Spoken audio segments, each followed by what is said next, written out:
54 বছরের বাংলাদেশে বিদেশিদের এবার বক্তব্য যে আমাদের দেশ বিভিন্ন দল বারবার চালিয়েছে, জামাত ইসলামকে পরীক্ষা করা হয় নাই।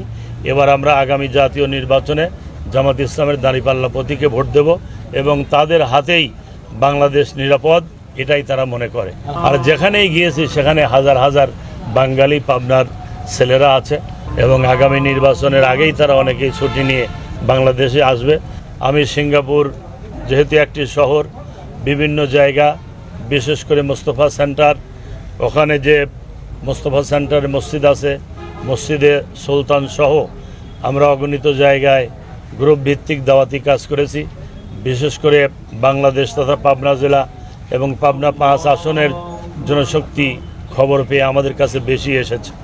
এরপরে আমি সপ্তাহখানেকের মতো মালয়েশিয়াতে ছিলাম, সেখানে কুয়ালালামপুর, পুত্রজায়া, মসজিদে পুত্রা যেটা, মসজিদে সুলতান, এরপরে কাজান, হাংতুয়া, মসজিদে বুখারি, শাহ আলম, বিভিন্ন জায়গায় আমরা অগণিত সমাবেশ এবং বাঙালি আমার দেশের মানুষের সাথে দেখা সাক্ষাৎ হয়েছে।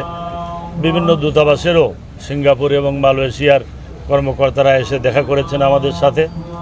তো রেমিটেন্স যোদ্ধারা জীবনের সবচাইতে বড় তাদের খুশি, আনন্দের বন্যা বচ্ছে তাদের কাছে যে জীবনে কোনোদিন ভোট দেই নাই, আগামী নির্বাচনে আমরা ভোট দিতে পারবো। আর এই ব্যাপারে জামাত ইসলামের দাবির কারণেই আমরা এই সফলতা পেয়েছি।